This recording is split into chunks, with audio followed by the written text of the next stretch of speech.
Olá, internautas que acompanham o site Toledo News, eu sou o Kelvin Polassi e nós estamos chegando para mais uma entrevista. Nesse momento a gente recebe o deputado federal Dilceu Esperafico, ele que vem para falar um pouquinho sobre o mandato de deputado, aí já são quase 2 anos e meio de mandato, ele vem para falar um pouquinho mais sobre o trabalho, destrinchar as principais ações aqui para o município de Toledo, também para toda a região, para todo o nosso estado do Paraná. Deputado, seja muito bem-vindo ao site Toledo News. É um prazer estar aqui no Toledo News mais uma vez, já estive aqui no passado e eu estou aqui à disposição para responder aquilo que for do interesse de vocês, mas de modo especial aquilo que for do interesse da comunidade. Deputado, já um pouco mais ali, quase 2 anos e meio de mandato, o que dá para falar de uma avaliação geral, primeiramente, desse mandato? Olha, eu voltei, todos sabem, né, na iminência da necessidade de Toledo ter um representante lá no Congresso Nacional, até porque nós tínhamos aí o deputado federal Schiavinato, mas infelizmente nos deixou. E aí, nesse vácuo aí, a nossa cidade sem representatividade fica muito difícil. Fui solicitado por muitos companheiros daqui, de toda a região, para que eu voltasse. E eu aceitei o desafio e já estamos aí em 2 anos e 4 meses de mandato. A gente já conseguiu reencaminhar tudo aquilo que a gente tinha perdido no passado, que foram 4 anos de espaço, mais os 2 anos que o Schiavinato ficou fora. E foi um período que Toledo e a região perdeu muito. E agora a gente está tentando recuperar isso na medida do possível. O meu trabalho lá é do conhecimento de todos. Eu já estou lá há 30 anos, comecei em 95, o meu primeiro mandato, estamos em 2025, são 30 anos. Onde que eu sempre me dediquei, de modo especial, a duas causas.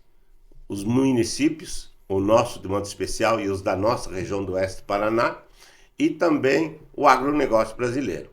Porque os municípios, de modo especial os pequenos municípios? Os pequenos municípios normalmente necessitam de um apoio extra. A arrecadação local ela não é suficiente para a manutenção do básico do município. Então a necessidade de recursos extraordinários através das emendas, através de programas, e esse trabalho a gente faz para os municípios. E o agronegócio, todos sabem, se o nosso país hoje tem uma balança comercial positiva, um PIB positivo, é por causa do agronegócio. Então, é um tema que eu conheço, trabalhei os 30 anos que estou lá, fui fundador da Frente Parlamentar da Agricultura, fui presidente da Comissão de Agricultura, 2 vezes presidente da Frente Parlamentar, então a minha dedicação foi sempre muito voltada ao agronegócio. E nesse mandato, de modo especial na reforma tributária, que foi uma guerra muito grande, votei contra algumas partes delas, favoráveis a outras, nós conseguimos atender bem o agronegócio, que foi uma coisa que satisfaz muito a população ligada, de modo especial, ao homem do campo. Então, o meu trabalho vai continuar sendo assim nessa luta. E também, evidentemente, nós temos um perfil de centro-direita. Não adianta a gente ignorar isso, e é fundamental. Então, aí tem princípios que a gente defende lá. Eu, por exemplo, luto muito contra o aborto, cuido da família e assim por diante. Então, são princípios que a gente não vai mudar durante o nosso mandato. Você citou essa questão dos municípios menores e essa questão da arrecadação, sempre para eles é mais difícil. A gente tem 30 deputados federais pelo Paraná, pouco mais de 50 deputados estaduais e quase 400 municípios. Não tem como todo mundo ter uma representatividade, principalmente os municípios menores. Como que foi também essa retomada desse contato com os municípios menores e reforçar a importância também para eles? Olha, os municípios menores estão vindo procurar. Hoje, de modo especial, eu tenho um assédio muito grande de municípios de toda a região. Aqui do Oeste, então, praticamente todos, mas muitos do Noroeste e também do Sudoeste. Estão vindo diariamente, quando estou atendendo aqui em Toledo, vem prefeitos de toda a região procurar apoio, procurar parceria, porque realmente é difícil. Uma coisa que às vezes é criticada de modo especial pela grande mídia nacional, é as emendas parlamentares. Mas eu queria fazer um adendo aqui. As emendas parlamentares são os recursos mais bem aplicados no nosso país, porque é um recurso que vem aqui para o município, ele é direcionado especificamente para uma determinada obra, aí tem a Câmara de Vereadores para fiscalizar, é obrigatoriamente prestar conta para o Tribunal de Contas da União, tem que prestar conta para o Ministério de onde veio o dinheiro, então é um recurso muito bem controlado, muito transparente, ao contrário do que se divulga muitas vezes. E por que é importante essas emendas parlamentares? Por exemplo, vamos pegar um município pequeno, São Pedro, Ouro Verde, Nova Santa Rosa, Maripá, São José das Palmeiras. O governo federal nunca vai vir aí fazer uma obra. Por quê? Quando o governo federal lança um programa de obras, não vai lançar pequeninas obras, lança grandes obras. Onde que elas vão? Vão para as grandes cidades, Belo Horizonte, São Paulo, Rio de Janeiro, Curitiba, aqui no Paraná, Londrina, Maringá, talvez mais alguma outra cidade. E essas cidades pequenas normalmente são esquecidas. Aí que entra o nosso trabalho de direcionar os programas do governo, por exemplo, Construção de Minha Casa Minha Vida, programas de criação de escolas, de CMEs, que são programas do governo. Mas se não tiver um parlamentar lá representando esse município, ele não é lembrado. Então é o nosso trabalho. E as nossas emendas também vêm para suprir as pequenas necessidades dos municípios. O município às vezes precisa reformar uma quadra de esporte. Não é um valor astronômico, é um valor pequeno. Mas se não tiver uma emenda, o município não consegue fazer. Então eu me dedico muito sim para atender os pequenos e médios municípios. Você citou essa questão do agro, a gente sabe o quão pujante Toledo é e toda a região oeste é no agro, produzindo comida para o mundo inteiro. Como que você vê o cenário atual do agro no nosso país? Como você tem visto também a atuação do governo? A gente teve até ali um imbróglio em questão do Plano Safra. Como que tem sido a atuação também lá na frente parlamentar nesse sentido? Eu acho que foi um grande trabalho da frente parlamentar, da agricultura, do agronegócio, enfim, nesses 2 anos e meio. Porque esse atual governo não tem muito interesse de preocupar com o agro. Pelo contrário, me dá a impressão, não sei se eu estou errado, mas que ele é contrário ao agronegócio, pelas conversas, pelas declarações, pelas atitudes. A prova maior foi que nesse início de ano saiu uma portaria eliminando o Plano Safra 24-25. O Plano Safra existe desde o tempo que foi criado, há muitíssimos anos, nunca faltou. E agora estava sendo suspenso. Aí a frente parlamentar fez um grande trabalho e o governo editou uma medida provisória voltando atrás, anulando a portaria que cancelava o Plano Safra, que é fundamental. Mesmo assim, com muito pouco recurso, não é suficiente o recurso para o agronegócio. Se não fosse o vigor, a insistência dos agricultores, o Brasil não estaria na posição que está. Hoje, o PIB brasileiro, hoje nós atingimos 51% do PIB da América Latina. Mas você vê quanto por cento disso aí, mais de 20% é fruto do agronegócio. Muitos falam, mas as indústrias de colhedeira, mas a indústria de colhedeira, de trator, de caminhonete, de plantadeira, de arado, de grades, só existe porque tem o agronegócio. Porque para quem que venderia as colhedeiras? Então a indústria, ela é decorrente, e o sucesso dela do sucesso do agronegócio. Então nós temos aí fábricas de tratores espalhados pelo Brasil inteiro, mas por quê? Para atender o agricultor. Então a indústria é decorrente do trabalho do campo. Então temos que respeitar, e eu vou lutar todo enquanto estiver lá como deputado federal, de modo especial, de continuar defendendo o agronegócio e os nossos municípios. Falando das verbas, principalmente para Toledo, na última semana o senhor anunciou mais 16 milhões aí para Toledo. Esse é o trabalho para o ano de 2025. Que agora no começo do ano a gente ainda não estava anunciando, porque nós só votamos o orçamento há poucos dias e o presidente da República acho que sancionou nesse final de semana o orçamento. Então até dia 30 agora de abril nós vamos encaminhar para os ministérios os valores para cada município. Nós aqui, no ano passado, foi um valor superior a isso aí, que vieram para Toledo, através de recursos para o Hospital Bom Jesus e para a Prefeitura Municipal. O ano passado, entre Prefeitura e Hospital Bom Jesus, passou bem desse valor. Mas eu me referi agora a esses recursos que não chegaram para a Prefeitura e nem para o Hospital Bom Jesus. São recursos que eu fiz as emendas. A partir dessa semana a gente vai encaminhar para o Ministério executar. Não é que veio o recurso ainda, ele virá, mas é recurso garantido. Por quê? As emendas parlamentares individuais são impositivas. O governo federal é obrigado a cumprir. Ele pode demorar para cumprir, mas vai ter que cumprir.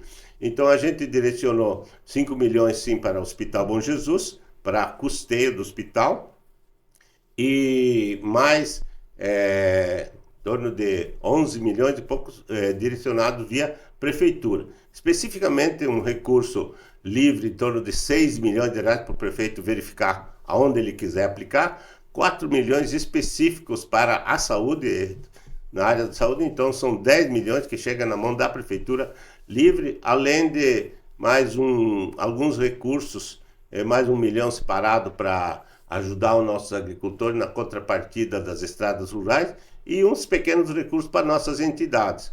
No momento a gente está destinando aí algum pequeno recurso para creche lá em Lidimás, um pequeno recurso para Fazenda Esperança. Estou tentando administrar essa semana um recurso aí para São Vicente de Paulo, que é da irmã Luísa, e também possivelmente um recurso pequeno para aquisição de um veículo para a aldeia infantil Betesda. Então isso já é o primeiro montante que dá uma soma aí de 16 milhões e poucos mil reais. Evidentemente que no decorrer do ano, na medida do possível, como fiz nos anos anteriores, a crescer mais para o nosso município. Mas isso foi para Toledo. Eu estou atendendo em mais ou menos 40 municípios. Então o valor que a gente está conseguindo administrar é um valor bem significativo.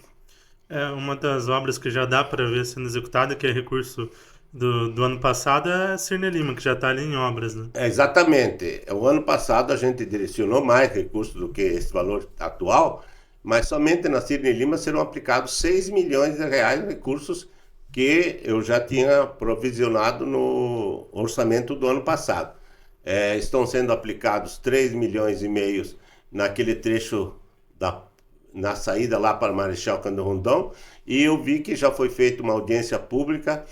Os outros 2 milhões e meio de um outro recurso também meu serão aplicados na melhoria da outra parte da Cirne Lima. Então a gente fica satisfeito de ver que realmente o recurso vem, o recurso está sendo aplicado. E o ano passado outros recursos que vieram foram aplicados em outros lugares. Mas ainda tem pendente recursos que já são do ano passado e que serão executados. Eu, se não me engano, tem um recurso para a melhoria do centro de eventos e alguns outros recursos. Uns recursos foram aplicados em estradas rurais, enfim, foram aplicados. Mas estão acontecendo obras até hoje dos nossos recursos de 2024. Uma situação aqui em Toledo é a questão do aeroporto municipal, que já ali há mais de praticamente 2 anos não tem mais os voos comerciais. Como que você enxerga a atual situação do aeroporto? Como deputado dá para trabalhar para contribuir para que o aeroporto volte a ter voos comerciais? Você entende que o aeroporto pode ter outra função, pode ter outra destinação, talvez um aeroporto de cargas, algo nesse sentido? Bem, ontem, inclusive, como eu não fui para Brasília essa semana, hoje é quarta-feira, estou aqui, mas ontem eu tirei uns minutinhos da parte da manhã e dei um pulo lá no aeroporto para conversar com o pessoal que trabalha lá no aeroporto. E como o governo do estado anunciou um recurso de 10 milhões, eu queria saber bem como é que seriam aplicados. Esses 10 milhões vão recuperar a pista, que está precisando de uma melhoria. Vai ser ampliado o pátio de estacionamento para caber 2 aeronaves de porte médio, não aeronaves grandes, e também uma melhoria na estação de passageiro. Para quê? Para que possamos voltar a ter esses voos mínimos, que é talvez para Curitiba e para Campinas, que são efetuados pela ATR 72, que é aquele avião que vinha, que é um ótimo voo, para nós serviria muito bem. O que nós perdemos os voos porque não foram feitas essas adequações no passado, mas com esse recurso acredito que vão ser feitos. Mas a nossa intenção, e é uma coisa que é um desafio, não sei como que ele vai fazer, teria necessidade de recuar a pista mais longe da BR, precisa ser a lei para nós poder ter uma pista para Boeing, uma pista para aviões de carga, tem que ser uns 150 metros de recuado dessas construções atuais aí, um pátio de estacionamento maior e uma série de exigências mais. Aí seria um projeto, talvez para os 4 anos, não sei se está na meta do prefeito, mas essa reforma imediata já soluciona o nosso problema de voltar a ter linha aérea, que é fundamental. Não foi falta de passageiros que a linha passou, porque a média passava de 80% de ocupação em todos os voos que tínhamos aqui em Toledo. Então, houve sim, foi a falta de execução de obras na época para que os voos fossem mantidos. Hoje vai ser feita essa primeira etapa, que é essa recuperação para voltar o aeroporto funcionar, e já vamos pensar sim, não sei se é para curto, médio ou longo prazo, daqui a 3, 4, 5 ou 10 anos, uma pista grande com um terminal melhor e mais recuado da rodovia, mais recuado dos hangares aí, para que ela esteja dentro das exigências da ANAC, porque caso contrário não pode aportar aviões de maior porte. Esse prefixo, eu acho que talvez o assunto que hoje esteja sendo mais debatido na política nacional e principalmente lá na Câmara dos Deputados é a questão ali da anistia para os envolvidos na situação lá de 8 de janeiro. Como que você tem visto a situação lá? Olha, é um tema assim muito polêmico, um tema que a gente está trabalhando bastante. Eu, abertamente, todos sabem, desde que antes, inclusive, de se montar assinaturas para a urgência do PL da anistia, eu já tinha me manifestado aqui na sociedade favoravelmente à anistia, porque eu acho que a forma que foram feitos os julgamentos, presos pessoas inocentes, é uma coisa que fere muito com a liberdade das pessoas. Lá tinha senhoras que foram para Brasília até para conhecer Brasília, pegaram carona onde acabaram presas, condenadas a 16, 17 anos. Os bandidos todos soltos, os patriotas que foram lá presos. Então, realmente foi cometida uma injustiça muito grande. Eu acho que o Supremo Tribunal Federal ultrapassou os limites do que eles poderiam ter feito. Eu acho que foi uma vingança política, etc. E realmente há necessidade dessa anistia. Então eu assinei sim o pedido de urgência. Por quê? Porque se nós não assinássemos individualmente, isso não iria acontecer. Os líderes não assinaram, porque orientação do governo, medo do Supremo Tribunal Federal. Aí houve um projeto de lei para que ele fosse possível de votar direto para o plenário, precisa ter o regime de urgência. O regime de urgência, em primeiro lugar, os líderes podiam representar nós, deputados, e assinar. Não assinaram. Aí foram coletadas, precisaria 257 assinaturas. Foram coletadas 262. Tinha umas a mais, mas alguns deputados retiraram. E foi protocolado na terça-feira, ontem, né, no plenário, o pedido de urgência. Agora cabe ao presidente Hugo Mota colocar em votação, em primeiro lugar, o pedido de urgência e depois colocar em votação o PL. Eu acredito que a pressão vai ser muito grande e ele vai ter que colocar esse pedido de urgência em votação, não digo imediatamente, mas a curto prazo. E os partidos que, de modo especial, o PL e o PP, pelos seus presidentes, já demonstraram que querem realmente que seja votado o mais rápido possível. A minha posição é muito clara, assinei a urgência, na hora de votar, vou votar favoravelmente. Por quê? Porque não houve golpe de Estado, pessoas foram condenadas lá por golpe de Estado, por formação de quadrilha, por uma série de outros crimes que não existem. Golpe de Estado, minha gente, para ter um golpe de Estado, precisa o exército na rua, armas, etc. Não houve nada disso.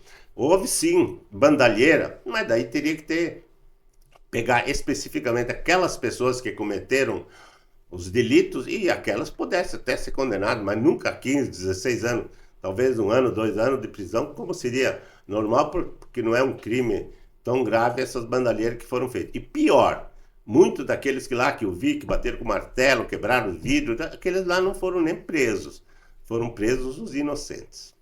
Até nesse sentido, como que você tem visto hoje, né, já há mais de 2 anos, a atuação do governo federal, até no contato com empresários, com os prefeitos, os vereadores aí de toda a região, com a própria população, que tem uma avaliação? Não, o governo está muito distante, né? Por exemplo, a nossa região aqui, o que recebeu do governo federal? Absolutamente nada, né? Assim, a não ser as emendas dos deputados, as minhas e dos outros deputados federais que também atuam aqui na região, ajudam a nossa região. Por exemplo, o Hospital Bom Jesus recebe recursos de vários deputados federais. Não no valor tão significativo, mas inclusive ontem mesmo foi anunciado um recurso de 600 mil aí do deputado Sérgio Souza para ajudar no Hospital Bom Jesus, que é um parceiro nosso, um companheiro lá, e que sempre tem ajudado até o nosso município. Então, eu vejo assim que o governo federal está muito distante da população. Eu acho que está faltando esse entrosamento e não está tendo uma convivência muito pacífica com o Congresso Nacional. Os poderes, eles têm que ser independentes, mas têm que ser harmônicos. E hoje eu vejo que eles não são independentes porque são subjugados pelo Supremo e não são harmônicos. Até nesse sentido, você citou esse alinhamento à centro-direita e até estando lá em Brasília, como que você vê os nomes da centro-direita para as eleições de 2026, para as eleições presidenciais? Olha, hoje nós temos nomes bons aí como possíveis pré-candidatos. Eu vejo assim, uma pessoa que se destaca muito hoje é o governador de São Paulo, Tarcísio, que foi um cara que foi ministro, hoje governador do principal estado do Brasil e está desempenhando maravilhosamente bem. Temos aí o governador Ratinho Júnior, uma pessoa que está se destacando muito, um governo bom no estado do Paraná e também uma visibilidade nacional. Eu vejo esses dois, os dois nomes principais do lado do centro-direita para serem disputados a eleição municipal. Mas de toda sorte vai ser candidato e vai vencer a eleição aquele que for ungido pelo Bolsonaro. Porque a população hoje está muito confiante no centro-direita e na direita em cima da expectativa do Bolsonaro. Se ele fosse candidato, tenho certeza que ele se elegeria. Mas possivelmente com essas consequências, ele está inelegível por enquanto, né? Eu creio que quem ele vai apoiar vai ganhar a eleição. Mas eu, em primeiro lugar, vejo o Tarcísio, em segundo lugar, vejo o Ratinho, aí depois vem Caiado, vem Zema, mas com menos intensidade. Eu acho que os dois mais evidentes nesse momento é o Tarcísio, governador de São Paulo, e o Ratinho Júnior, governador do Paraná, como possíveis pré-candidatos a presidente da República. Você citou ali a questão do Bom Jesus, já desde o início do mandato e também nos outros mandatos, várias emendas, muita verba ali para o Hospital Bom Jesus. Como que você vê essa parceria? O Bom Jesus também agora tentando ali alavancar a construção de uma nova unidade mais estruturada, com mais leitos. O Bom Jesus passou por um momento difícil porque quando foi fundada essa associação, que é a UESP, uma associação beneficente que toca o hospital, herdou uns problemas muito graves da iniciativa privada por receber o hospital de mão beijados para ser tocado. E foi muito bem, iniciou lá com a Michele Ucano como presidente, fez um grande trabalho e foi passando. Hoje em dia temos aí uma diretoria, um conselho que se preocupa muito. E teve um momento que o hospital passou por dificuldade, chamaram eu e o Scavenato era deputado estadual, eu era federal, e apresentaram as dificuldades. Mas até aquele momento, o Hospital Bom Jesus não tinha o SEBAS, que é um direito de receber verbas do governo federal. Daí eles conseguiram o SEBAS, a partir daí a gente pôde ajudar e foi diminuindo. O Bom Jesus herdou uma dívida muito grande, que foi refinanciada na Caixa Econômica e mensalmente vem pagando, está pagando em dia. Logo, logo vai acabar, vai melhorar. Então, por enquanto, para que ele sobreviva e que ele possa atender a população da forma que ele vem atendendo, que a gente reconhece é a solução, não só para Toledo, é a solução para 17 municípios da nossa regional de saúde. Se não fosse o Bom Jesus, nós não teríamos aonde colocar. E diariamente atendido muitas pessoas agradecendo o atendimento aí. Só que chegamos num ponto. O prédio é alugado, o prédio é pequeno, o prédio tem deficiências na vigilância sanitária, tem deficiências quanto ao corpo de bombeiros. O que nós temos que fazer? Precisamos construir hospital. E então, para todo conhecimento todo, na segunda-feira próxima, dia 22, o prefeito Toledo, eu, mais o deputado Welter, mais o pessoal do Conselho do Bom Jesus e diretoria, estaremos em Curitiba já com o projeto aprovado pela Vigilância Sanitária, com alvará de construção, com a escritura do terreno já em nome da UESP. Para quê? Para que nós possamos fechar o acordo com o governo do estado, que já está bem tabulado, de um valor em torno de 40 milhões iniciais do governo do estado, e um pedido do governo do estado para Itaipu para mais 40 milhões, para que se possa iniciar a construção de um hospital digno para a nossa cidade e da 20ª Regional de Saúde. será um hospital que no final de sua obra terão de 500 leitos, mas no primeiro momento serão construídos toda essa parte administrativa, UTIs, enfermarias, etc., e 260 leitos. E o segundo momento, mais 240 leitos. Então, isso é um trabalho que nós não vamos parar até que isso não esteja concluído. Deputado, na última eleição, o seu grupo e você também apoiaram o Costenaro na eleição municipal, o Costenaro eleito, e semana passada completou 100 dias de governo. Como que você tem visto esses primeiros períodos aí do governo? Eu vejo com muito otimismo. Em primeiro lugar, quando há uma nova eleição, mudança, de modo especial que não é continuidade, quem entra tem que ter um primeiro momento, dar uma parada, sentar, verificar a situação e projetar para os 4 anos. Não adianta querer cobrar de uma administração nos primeiros 100 dias o trabalho que ele precisa fazer em 4 anos. Eu vejo o Mário uma pessoa super competente, preparada e que está planejando não só para os 100 dias, ele está planejando para os 4 anos. E a gente é parceiro dele para isso, eu e os demais aí, para que nós possamos atingir os objetivos dele. Evidentemente que quando se iniciou agora, muitas coisas estavam meio paradas e precisou agilizar. Eu acredito que o governo realmente vai deslanchar daqui para frente. A gente falou de possíveis pré-candidatos da centro-direita para as eleições do ano que vem, falando do cenário aqui de Toledo também. O senhor pensa numa reeleição? É algo que vai pensar mais para frente? Olha, é o seguinte, nós temos que fazer uma análise muito clara. Nós não podemos voltar ao que nós tivemos no mandato passado, de Toledo ficar sem deputado estadual e sem deputado federal. Com a morte de Scavinato, nós ficamos sem estadual e sem federal. Isso é um atraso muito grande, nós perdemos muitas oportunidades, não somente de recursos, mas de grandes projetos regionais que poderiam ser desenvolvidos, que a gente deixa de acontecer.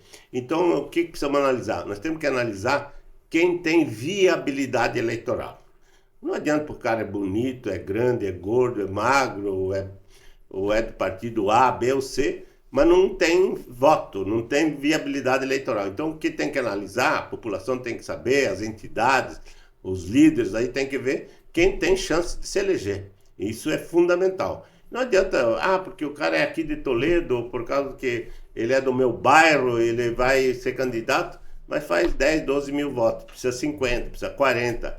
Então não adianta. Então o que nós temos que analisar é o seguinte: se tiver alguém com a viabilidade eleitoral para me substituir, como foi na época do Scavinato, eu estou pronto para apoiar. Agora, não estou vendo no momento um nome ainda aí. Então, o pessoal de toda a região, inclusive os companheiros aqui, acho que eu devo voltar pelo menos mais um mandato. Se for necessário, eu estarei à disponibilidade. Mas se nós tivermos alguém que possa me substituir, como foi na época que eu apoiei o Scavinato, eu estou totalmente aberto para isso aí.